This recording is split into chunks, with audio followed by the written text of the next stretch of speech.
A vida é uma graça, né? A arte também, né? E elas duas se entrecruzam o tempo todo, né? Principalmente no meu caso.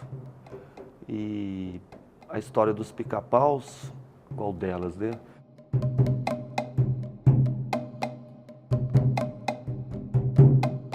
Se a gente for falar desses troncos aqui, né, que são raríssimos de serem encontrados, essa árvore, que é um jequitibá rosa, ela caiu numa época de muita chuva, daquelas que aconteceram em Minas Gerais.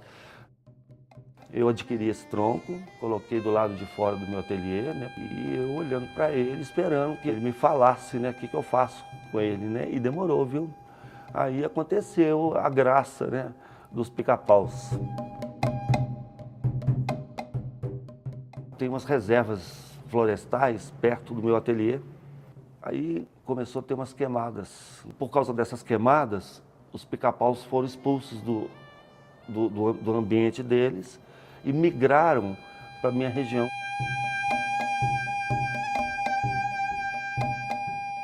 Eu percebi a presença deles, as gargalhadas deles. E o que eu fiz? Eu levantei uma bicoíba vermelha, fiz o teatro para eles. Eles vieram e começaram a trabalhar nessa madeira. Fizeram casa, cama, comida, reprodução, um filhote. Eu filmei durante 6 anos.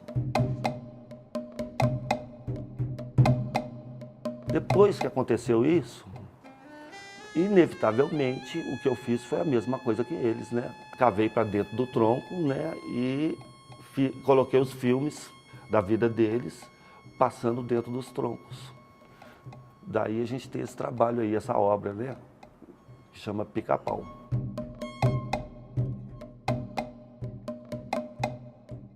A morte e a vida convivem muito bem no mundo vegetal. O homem não, né? O homem mata por diversas outras razões, né? Pelo problema existencial do seu ego, né? Agora, para mim é um paradoxo mexer com escultura. Parece que você está andando num cemitério a vida inteira, porque eu deparo com mais literalidade com esses assassinatos coletivos, né, dos nossos irmãos vegetais, procurando os mortos sobreviventes, né, dessa odisseia aí, né, no espaço, né? Aqui é uma odisseia no espaço, né?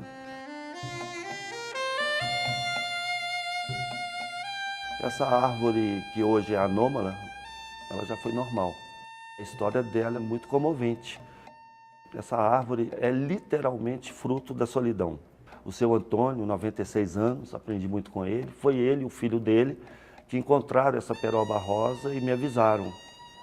Antigamente ela estava dentro de uma floresta e as árvores no estado de floresta tem a irmã, tem a filha, tem a avó, tem a prima, né? Todo mundo ali, literalmente emendado pelas raízes, né?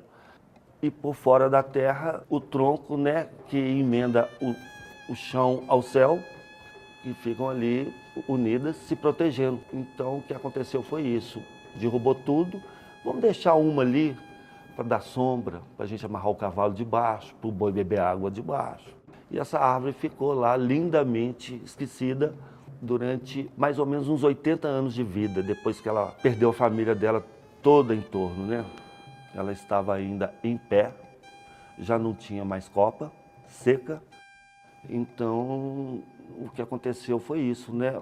Eu, como artista, escultor, né, comprei ela e trouxe ela para cá, como o seu Antônio mesmo falou, vamos levar ela para o Zé, né, para o Zé colocar ela no meio do povo e eternizar ela mais ainda, né? A anomalia da solidão.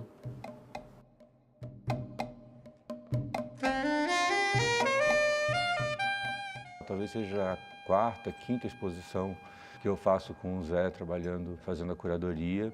E o processo é quase sempre o mesmo. Basicamente envolve passar uma noite com ele, literalmente a noite inteira, até o sol raiar. E no meio dessa noite, nessa conversa, o Zé trouxe, talvez por causa da questão da solidão, desse desejo dele de fazer um caixão. Daí nasceu o navio Tumbeiro, não pensando na exposição necessariamente, aí é que está. Uma semana depois já estava lixando o navio Tumbeiro de Braúna, né? Os historiadores tratam o navio negreiro como navio tumbeiro, que foi essa palavra que a gente adotou para intitular né, essa mesma obra que acontece 2 vezes na exposição, né? E o navio tumbeiro aqui, ele está quebrando as ondas do mar, né? Então, o que que é isso? Ele está matando a morte, né?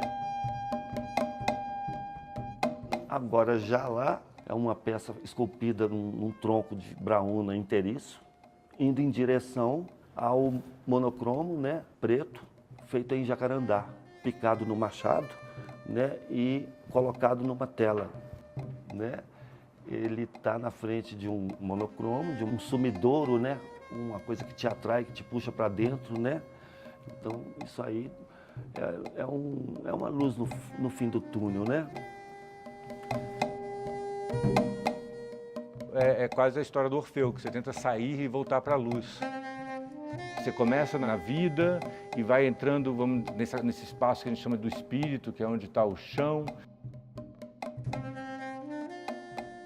para chegar finalmente na morte, mas no fundo você depois é obrigado a fazer o caminho de volta, que na verdade é uma expedição que se propõe para o espectador, que você acredite nessa, que você está ali desbravando essas histórias todas que podem te levar a milhões de lugares imaginários. Tudo que eu estou falando aqui, óbvio, é só apenas uma, né?